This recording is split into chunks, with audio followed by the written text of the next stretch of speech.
Thunder Bay moves towards year-round soccer. Good evening and thank you for joining us. Thunder Bay City Council has taken its biggest steps yet towards making the indoor turf facility a reality. Last night, Council approved a $42.7 million bid cap for the facility next to the community auditorium. That decision came after the local soccer and football communities held a demonstration at City Hall, pressuring Council for its approval. Local youth shout their support to City Council for the proposed indoor turf facility.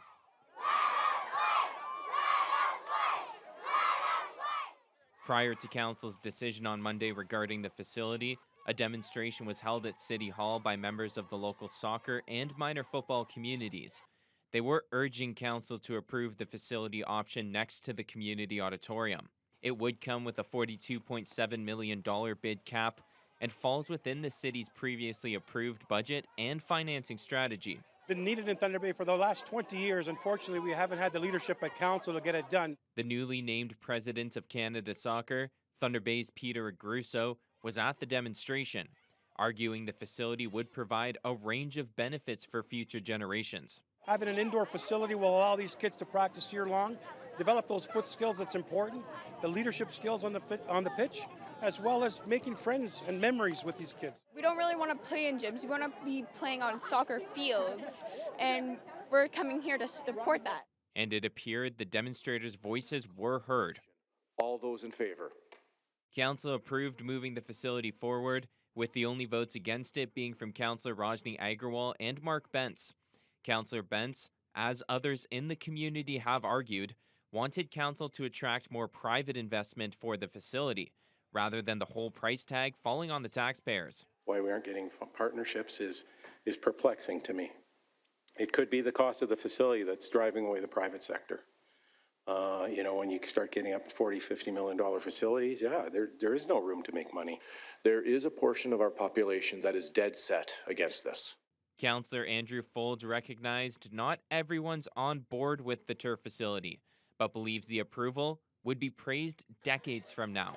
Please give us our field and make our dreams come true. For our grandkids, our great-grandkids, for 44 years from now, when the councils are saying, my goodness, look at what the council did 44 years ago, and look at how this community has benefited. The city will now put out a request for proposal to gauge the interest from developers to take on the hangar-style facility. If all moves smoothly, the project could break ground next spring and open in 2026. Kiiwetinoong MPP Sol Mamakwa made history today when he spoke OG Cree at Queen's Park. It's the first time in the province's history that anyone has addressed the legislature in an Indigenous language. Lee Noonan reports.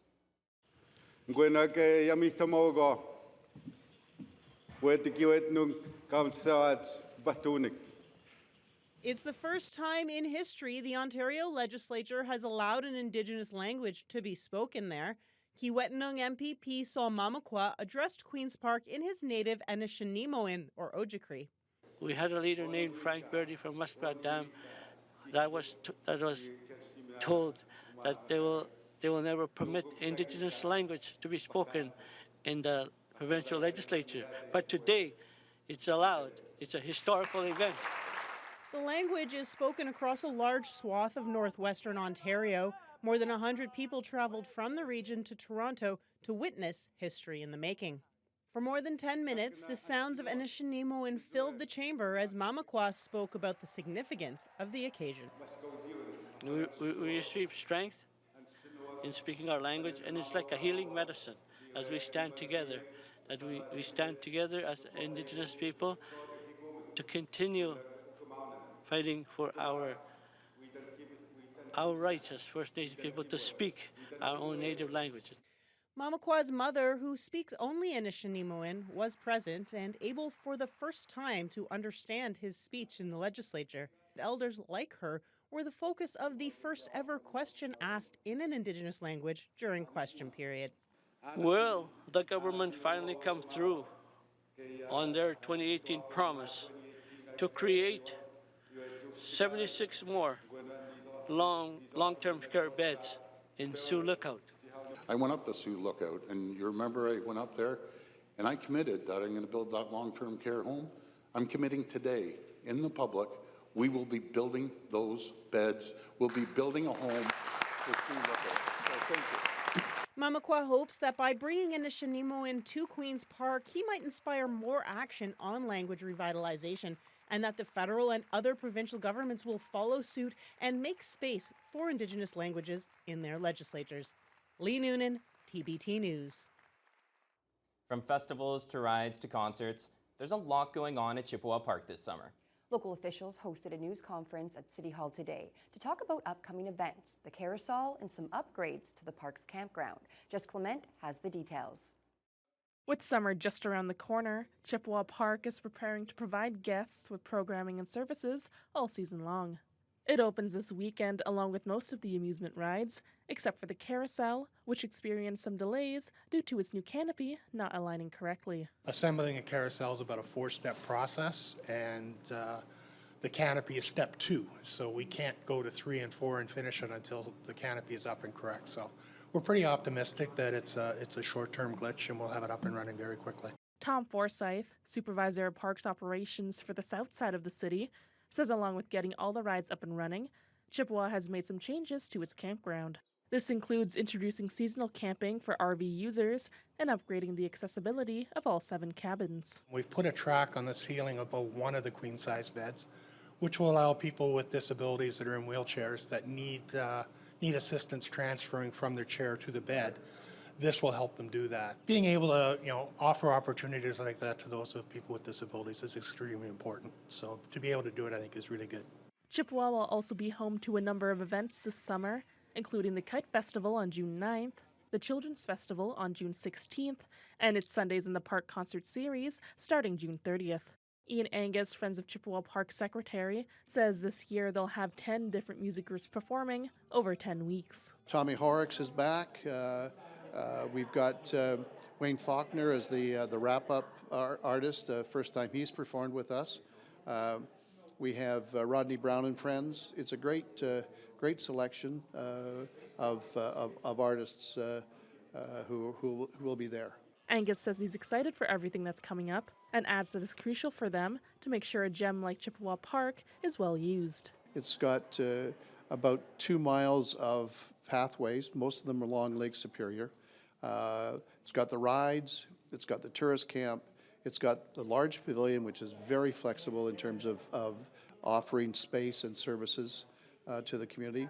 We've got 2 beaches. We've got a magnificent view of the Sleeping Giant and Lake Superior. More information about the rides and events this summer can be found on the Friends of Chippewa Park website. Jessica Clement, TBT News. A Thunder Bay woman managed to capture a rare animal on video this past weekend. Erin Manahan was among a group of people traveling through the Upsala area when they spotted a white moose on the side of the highway. Manahan said it happened on Sunday. Their vehicles had slowed down due to another moose crossing the highway, and that's when they saw the nearly all-white moose in the woods behind the others. She says it was hard to miss. Along with the video, she also took this perfect photograph of the majestic beast. Manahan says they saw 13 moose along the highway that day, but she'd never seen one like this in her life. There have been several other white moose sightings in northern Ontario in recent years, including these 2 near Folliot in 2018. One of them was apparently shot by hunters 2 years later. So Manahan is being careful not to divulge exactly where she spotted this one. A white moose is considered to be a sacred animal in First Nations culture. A Halifax man who's running across Canada to raise money for the Heart and Stroke Foundation made a stop in Thunder Bay today. Ryan Keeping says he was inspired by Terry Fox, so of course he made sure to pay a visit to the Terry Fox Lookout. 1, 2, 3, Terry Fox! Around 50 local supporters and well-wishers came out to the lookout to meet the 26-year-old ultra-marathon runner, take photos with him, and cheer him on. Keeping began his journey in St. John's, Newfoundland on April 1st. He's running 75 kilometers a day for 99 days and plans to reach Victoria, BC on July 7th. He's already surpassed his fundraising goal of $100,000. Keeping has had many family members affected by heart disease and says the Heart and Stroke Foundation means just as much to him as raising money for cancer meant for Terry Fox. Oh, Terry means everything to me, right? Like, I'm so proud to be Canadian when there's people like that from our great country. And for him to do what he did at such a young age with all the adversity in his life, it is absolutely incredible. And really in life, it doesn't matter how long you live, but you can make a huge impact if you live it right and you live it true to your heart and you know what you got to do, right? So he's a great example of just courage and guts, determination. So I've always looked up to him. At his current pace, keeping should reach Dryden by this weekend. A Thunder Bay senior has just returned from a big family reunion in the Netherlands. The trip was made possible by the Chartwell Foundation, which grants wishes to seniors who have something special they want to experience. 85-year-old Jane Somerton battled cancer the past 2 years, but was feeling well enough to travel to the village where she was born. Jonathan Wilson has the story. It has made my dream come true.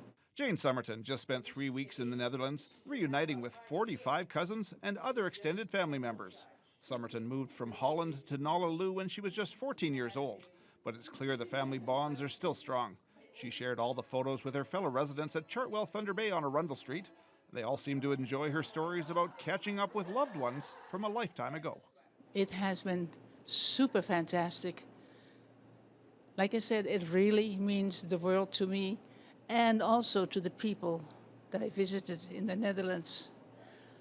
I am their link to a reunion. That's why they want me to come back, so they can have another reunion.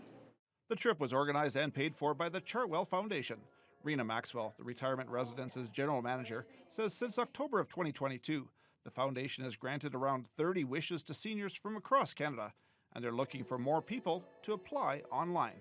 We had a coffee chat and we were talking about our Chartwell Foundation, and a lot of the residents were asking questions and wanted to know what the Chartwell Foundation does. And when we shared that they grant wishes like this and that they're never too old to have their wishes come true, it was amazing. Jane came right away and she had her wish and we applied and she was granted it, and it was fantastic. We grant wishes to any Canadians over the age of 65. So you don't have to live in a Chartwell home. As long as you're over the age of 65, there's 4 different categories, and we want you to apply. Your wish could be granted. For Somerton, she hadn't been back to the Netherlands since 2019, and after battling cancer the past 2 years, she didn't think she'd ever travel again. The Chartwell Foundation took care of all the details, including travel insurance, which might have been a major obstacle. Somerton is encouraging others to apply to make their wish come true too. This trip means the world to me. I did not expect to go any place anymore. I had canceled my health insurance. I have cancer and there were many complications, and I couldn't do, like I said, much of anything. But I can walk again, I can talk again. It has really brought me back to life. Now that's a big statement, but it's true. Jonathan Wilson, TBT News. And that just warmed my heart completely. And speaking of warm, it was fairly warm out there today, but we did see some of those pop-up showers. Yes, from warming hearts to warming temperatures. Yes. I have to say I was fully prepared to revoke my hot weather Haley title. It's been a tough couple of weeks for me every time I've gone to do the Tuesday weather. It's been cooler or close to the seasonal average. And we were only supposed to get to a high of 15 today, so I was sweating it, not from the heat, but just from nerves. But luckily, we hit 19 today at 2 o'clock. Thank goodness, that is seasonal for this time of year. And 2 o'clock is actually when we saw our sporadic showers as well. So if you were out around 2, depending on where you were in the city, anywhere between 2 and 3 p.m. is when the showers were kind of passing over us. Other than that, it was a mostly cloudy day with some sporadic sun in the morning as well. Our low was 7 degrees, and that happened at 6 a.m. So a nice shift, that's for sure. And winds not too gusty. We did get a gust of 29 kilometers an hour in the afternoon, but it didn't last very long. And neither has the warm temperatures. I'll tell you a little bit more about that later. But let's take a look at the showers that we saw today. So around 2 o'clock is when we saw that big burst there. Now, it wasn't a large system moving through. It was more of just, sprinkles here and there. And that's why even some parts of the city may have saw showers before other parts did. But when we look at our region right now, most showers have passed. Up in Red Lake, they saw overnight showers ending around 8 a.m. and now they're just partly cloudy and at 13. Kenora was similar to our situation today, but they were a little bit cooler. They're at 14 right now. Sioux Lookout saw some showers until around 11 a.m. this morning. They're at 13, a little colder there. Fort Frances saw a sporadic shower recently, but now they're just mostly cloudy and 16. Atacocan's actually a nice 17 right now. And then areas more like Nipigon, they were a little breezier today. They saw some more northern winds. They're at 14 right now. Greenstone is seeing some nice sunshine. They had a sporadic morning shower as well, but then they were cloudy for most of the day. That is clearing now, which is always good to see. And then down into St. Marie, they're still quite cloudy, mostly cloudy skies there, and they're actually at 13 right now, a little cooler. Now, when we look for our evening tonight, we do have a 30% chance of showers continuing, but that'll clear overnight hours, and it'll be mainly cloudy for the most part. Our low will be 4 degrees, so that is a little chillier than we've been seeing, but I should have some good news as far as the weekly forecast goes, so stay tuned for that. I'm looking forward to that for sure, as always. Thank you, Haley. And stick around, because after a short break, we're going to turn attention to the Middle East, where the UN Security Council did meet today in regards to that Sunday strike by Israel, which killed at least 45 in Rafah. To signal that Palestinians have a right to self-determination, as do Israelis,